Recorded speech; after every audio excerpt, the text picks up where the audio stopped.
Bonjour à tous et merci de cette invitation. Surtout que je fais un peu office d'électron libre ici puisque je ne suis pas du tout dans vos métiers, mais nous partageons quand même des choses dans la mesure où non seulement je suis responsable d'un DU de case management et puis certaines des personnes ici et d'autres ont pu participer à cette formation, mais c'est pas seulement ça qui nous rassemble, c'est aussi parce que depuis à peu près, plus de 20 ans, je travaille aussi comme psychologue, comme clinicienne, auprès de personnes porteuses de handicap. Et si moi je travaille surtout dans le contexte du handicap développemental, tout au long de la vie, vous avez aussi à rencontrer des personnes qui subissent des contextes de handicap, mais plutôt acquis, suite à des accidents, évidemment, par exemple.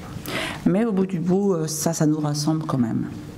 Alors j'aimerais de manière assez rapide, en quelques concepts, j'ai le timer et je vais essayer d'être tout à fait concise parce que je rappelle quand même qu'il y a un verre à boire et que ceux qui resteront pourront en bénéficier et que tous ceux qui seront partis trop prématurément n'auront rien. Merci. Alors, bon, ça c'était un peu pour vous mobiliser. Alors, évolution des concepts. Je vous ai annoncé l'idée. On va se mettre dans les évolutions que notre société que notre société évolue autour du handicap. Il y a eu beaucoup de changements depuis les années, les grandes lois, vous les connaissez, de 75, mais je ne vais pas vous faire un historique des lois. C'est simplement pour dire que c'est ces changements sur la perception de la personne avec handicap qui nous a amené aussi à penser de manière différente les accompagnements. La logique de prise en charge est apparue surtout quand, sous l'effet de beaucoup d'innovations, de recherches aussi bien fondamentales que cliniques, nous avons pu développer dans le champ de la santé, de la psychologie, aussi des sciences sociales, des prestations qui sont devenues de plus en plus pointues, de plus en plus expertes pour répondre à des problèmes singuliers que rencontraient justement les personnes. Cette logique de prise en charge répond aussi à la logique de problème à résoudre.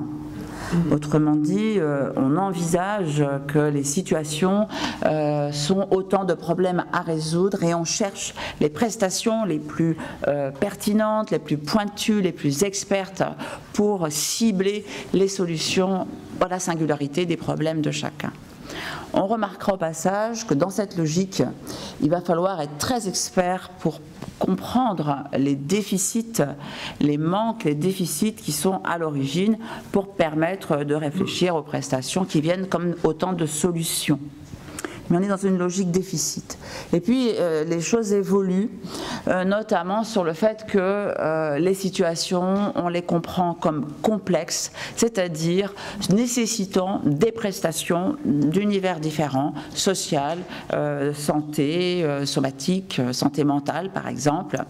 Et dans ces accumulations de prestations et de prestataires, voire même de contextes très différents, moi je viens du médico-social, je travaille dans le médico-social, la santé et le médico-social ont encore beaucoup de mal parfois à se rencontrer. On s'est retrouvé dans des situations complexes où beaucoup de choses sont cloisonnées.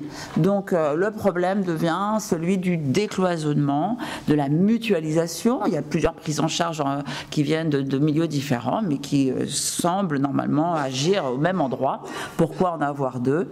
Donc il faut mutualiser. Et puis, on voit apparaître, la question de la personnalisation du projet, ce qui était, personnalisant dans l'idée des prises en charge, c'était le fait d'avoir une offre de prestations extrêmement pointue.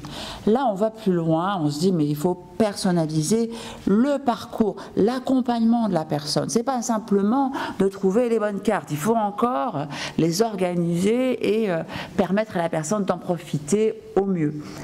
Donc cette idée de personnalisation, elle s'affine à ce moment-là et en fait, elle vient aussi s'ajouter à la question du pouvoir d'agir. Ça, on voit arriver dans les textes, l'empowerment, le pouvoir d'agir, l'autodétermination, qui est encore plus actuelle. Eh bien, c'est cette idée, vous l'avez évoquée aujourd'hui, de mettre la personne au cœur du dispositif. Autrement dit, il faut qu'on s'oriente sur la compréhension de cette personne en tant que sujet et non pas en tant que client de prestation. Enfin, ça va, c'est plus ambitieux que ça. Le problème, c'est qu'il faut coordonner tout ça. Et d'ailleurs, maintenant, on coordonne tellement qu'il y a les coordonnateurs dans le médico-social, dans la santé, et il nous faudrait des coordonnateurs de coordinateurs. Donc là, on se dit, on est en train de refeuilleter ce qu'on avait voulu personnaliser, guider auprès de la personne, on est en train de se remettre quelque chose d'assez lourd.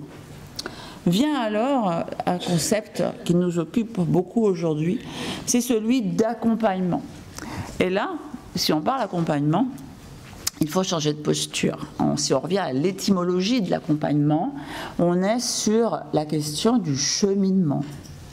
On est sur la question d'une posture que Maëla Paul appelle de suivant actif, parce que nous ne sommes plus dans une position d'expert qui identifie les besoins de la personne et qui lui trouve des solutions planifiées pour agir. Dans l'optique de l'accompagnement, on n'est pas devant, on est derrière. Ça veut dire qu'on commence à se dire, mais il y a quand même pas mal de projets qui sont faits avec beaucoup d'intelligence et qui pourtant ne fonctionnent pas, nous ramènent à la situation initiale, alors qu'on a mis toute notre intelligence d'expertise de la situation, de compréhension des besoins, des moyens qu'on a pu mettre en œuvre, et pourtant ça revient en boucle, comme si tout ça nous mettait tout le temps dans l'impuissance, voire même dans une espèce d'inertie. L'accompagnement se pense autrement, suivant actif, et surtout, pour mobiliser le pouvoir d'agir de la personne, eh bien c'est plus elle qu'on va mettre au cœur du dispositif, mais sa situation. Parce que si elle peut faire ce pas de côté pour penser avec vous qu'on va essayer de bouger sa situation, elle devient de facto un acteur pour la faire bouger. Si par contre elle est trop au cœur, vous voyez symboliquement, le changement, c'est elle, c'est très difficile de faire changer une personne. Il n'y a pas que la psychologue qui le dit. Par contre, changer une situation, on peut peut-être quand même à nouveau trouver des moyens de se bouger de là. Vous voyez ce que je veux dire? Donc en fait, si on veut que la personne soit à parité avec moi dans la question de bouger sa situation, il faut qu'à minima, elle en sorte un petit peu pour l'observer et agir dessus. C'est ça la posture de l'accompagnement. Et puis pour terminer, et c'est très actuel aussi, c'est rebasculer dans une question d'évolution à partir des ressources de la personne et surtout de sa situation, c'est-à-dire les siennes propres, mais aussi les ressources apportées par les autres. Pourquoi c'est important? Déjà parce que les uns et les autres, on a beaucoup plus envie de se bouger à partir de ce qu'on a plutôt qu'à partir de ce qu'on n'a pas. Nous avons tous évolué dans nos vies, on a éduqué nos enfants en pensant comment développer les ressources qu'on a dans notre situation et non pas comment résoudre des problèmes. Quand on commence à avoir une vie où tout est orienté sur résoudre mes problèmes, en général ça va extrêmement mal. Alors pourquoi figurer notre accompagnement autour de cette logique? Je propose qu'on y pense et qu'on soit plutôt orienté sur les ressources, c'est d'ailleurs ce qui apparaît dans les textes aujourd'hui. Voilà une définition bien compacte, bien indigeste comme ça, mais on va essayer de la lire ensemble et s'arrêter aux mots-clés. Qu'est-ce que le case management? Parce que je suis quand même là pour ça. Le case management, c'est un modèle d'intervention personnalisée. Donc, on est bien sur cette idée de personnalisation, on est dans le cousu humain. On n'est pas dans la standardisation d'une prestation, d'une prise en charge. C'est porté par un référent unique. Et en effet, ça aussi c'est très important. Pourquoi? Parce que le case manager, il a cette posture aux côtés de la personne qui l'accompagne. Il en est son advocacy, c'est-à-dire vraiment celui qui va défendre ses droits et soutenir de manière inconditionnelle sa position de sujet. Bon, Donc il est unique. Il n'est pas, parce qu'après on a toujours des référents, vous avez le référent emploi, le référent santé, le référent... voilà. Si on est case manager, on est référent unique. Ça ne veut pas dire qu'on ne travaille pas avec les autres, hein, pas du tout. Ensuite, qu'est-ce qu'il vise? Il vise à assurer l'efficience, la transparence et le décloisonnement de la prise en charge. Donc on est bien dans cette idée d'être dans l'efficience, bien sûr, mais de justement travailler sur ce décloisonnement et cette transparence. On observe que c'est une définition du réseau roman de case management. Avril 2008, on parle encore de prise en charge. Aujourd'hui, je ne dirais pas ça comme ça, pour les raisons que j'ai dit tout à l'heure. Alors, mais ça n'a pas tellement d'importance ici. Par une coopération interinstitutionnelle. J'insiste sur le mot coopération. On est dans une perspective de travail avec les autres de type coopératif. Il n'y a pas de relation de hiérarchie. On est plutôt dans le modèle auberge espagnole. Tu y trouves ce que tu y apportes et tu partages avec les autres. Il n'y a pas d'attente et d'engagement vis-à-vis des autres, si ce n'est de partager. C'est ça l'idée du travail en réseau dans le case management. Il est interinstitutionnel, interprofessionnel et communautaire. Bon, c'est ambitieux. Et c'est possible, hein. Mais c'est vrai que c'est pas simple, il faut bien le dire. Réservé au suivi de situations particulièrement complexes, sélectionnées sur la base de critères prédéfinis. À chaque programme de case management, de définir quels sont les critères qui considèrent que cette situation est complexe ou que celle-ci ne le serait pas. Ce n'est pas en tant que tel, hein, la complexité. Il est mis en œuvre dans de multiples contextes, avec des objectifs variés dans les domaines social, sanitaire, emploi, formation, assurance, etc. On continue notre avancée. Quand on parle case management, on évoque toujours, et ça c'est vraiment très important, c'est simple, c'est 3 piliers. Un programme, un modèle, une méthode de suivi. On va les prendre et les définir. Quand on associe donc ces 3 éléments, on va revenir sur le programme. Le programme, c'est vraiment la dimension politique, c'est l'intérêt général. Mais pourquoi on fait ça? Et le case management s'inscrit toujours dans un programme très explicite sur qu'est-ce qu'on vise.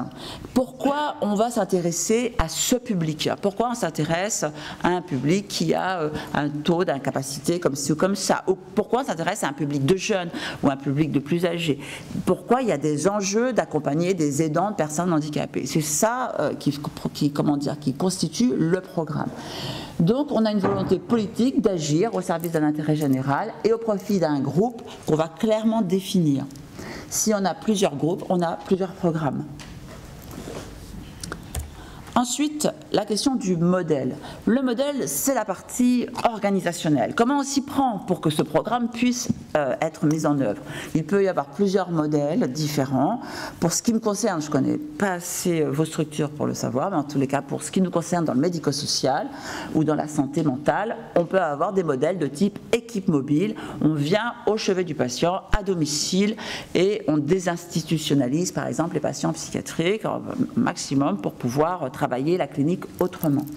On pourrait aussi avoir des modèles, ce type plateforme, ou des modèles externalisés à l'entreprise. Hein, c'est voilà, des case managers indépendants. Il y a aussi le modèle libéral qui permet de pouvoir avoir de faire un mandat à quelqu'un qui est case manager en libéral.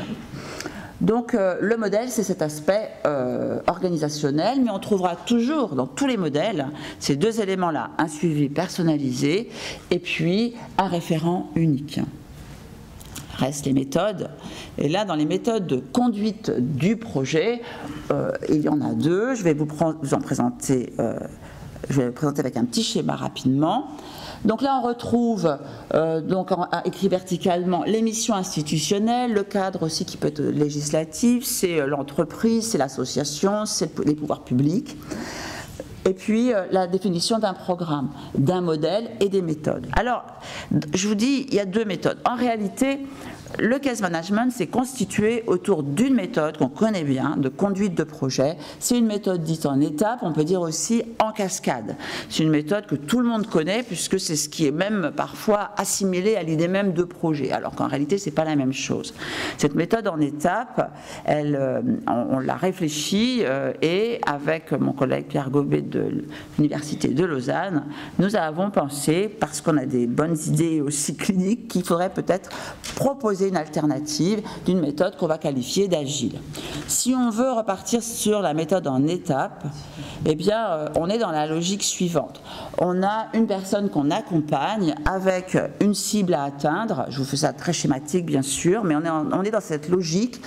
À minima de 3 étapes, j'analyse la situation initiale avec la personne, je détermine des objectifs à atteindre et pas à pas, avec des moyens qui me sont donnés, donc j'ai des ressources que je peux dépenser pour permettre justement cette planification et la possibilité d'atteindre ces objectifs. Eh bien, j'ai donc la première étape, j'analyse la situation, les étapes de planification, d'accompagnement pendant ce suivi de projet, et puis l'analyse et l'évaluation des objectifs quand ils sont atteints ou pas atteints. On peut mettre des paliers, on peut faire des petites marches, des grandes marches, etc. Mais on est dans cette logique-là. Et cette logique-là, elle a fait ses preuves. Ça fait des années qu'on travaille comme ça, dans l'entreprise aussi, vous en avez parlé tout à l'heure. Donc, pourquoi en penser une autre ? Eh bien, je crois que si on a commencé à en penser une autre, c'est surtout pour être en cohérence avec le concept d'accompagnement que je viens de vous dire. Parce qu'en réalité, dans cette façon de faire, même si évidemment on tient compte de la personne et on est à ses côtés, il existe des situations où on la perd, c'est-à-dire qu'elle ne comprend pas ce que vous voulez dire, elle n'est pas capable, parce que c'est ça, pas sa culture par exemple, tout simplement, de penser projet, de penser loin là-bas des objectifs. Quand je vois avec des adolescents, je leur dis « c'est quoi ton projet de vie ?» Bah, le dernier qui m'a répondu, il m'a dit « avoir une meuf ». Ouais, bah c'est pas... Oui, mais en fait, non, c'est... Enfin, voilà. Non, parce que c'est ça qui fait sens avec... C'est ça qui fait sens dans sa vie. Il veut une meuf, il a envie d'aller sur Tinder. Bon, bah ouais, d'accord. Mais c'est le sens qu'il donne à sa vie. C'est ça, mais on a tous été des ados, hein. On n'a pas été des ados de 14 ans ou de 15 ans en train de dire oui, mon projet de carrière, comme ça, non. Non. Si, quelques-uns. C'est pas grave, hein. Enfin, moi non. J'avais même dit d'ailleurs, je ne serai jamais prof, encore moins psychologue. Vous voyez, on peut se tromper. Alors, l'idée c'était de plutôt, dans l'accompagnement, se dire que plutôt que de bouger fonction d'objectif, on va bouger à partir de ce qu'on a, fonction de nos ressources, et dans une ère où on peut travailler, où on peut, dans une ère où la personne dit oui là je peux bouger, oui là je comprends, oui là ça fait sens pour moi. Et l'idée, c'est que ces ressources, on en a parlé tout à l'heure, dans cette idée vous avez dit, je ne sais plus qui maintenant, que ce sont les compétences des équipes qui structurent aussi l'organisation. J'ai trouvé ça super intéressant parce que c'est un peu ça l'idée. Ce sont les ressources amenées qui se multiplient, qui structurent l'accompagnement et qui permettent de donner du sens à ce qui se passe. Autrement dit, on va développer des champs possibles, des situations potentielles, et c'est là-dedans que la personne va pouvoir aussi choisir, se mouvoir comme un sujet respecté. Juste un exemple, rapporté, case manager en Suisse, un monsieur, une quarantaine d'années, maçon, qualifié, très apprécié dans ses compétences, accident du travail, les deux membres supérieurs sont atteints, impossible pour lui de reprendre ce métier.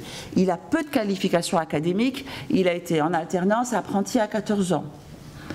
Quand il voit la case manager qui lui demande mais qu'est-ce que vous aimeriez faire, quels seraient vos objectifs, il dit bah rien, je ne sais rien faire d'autre que maçon.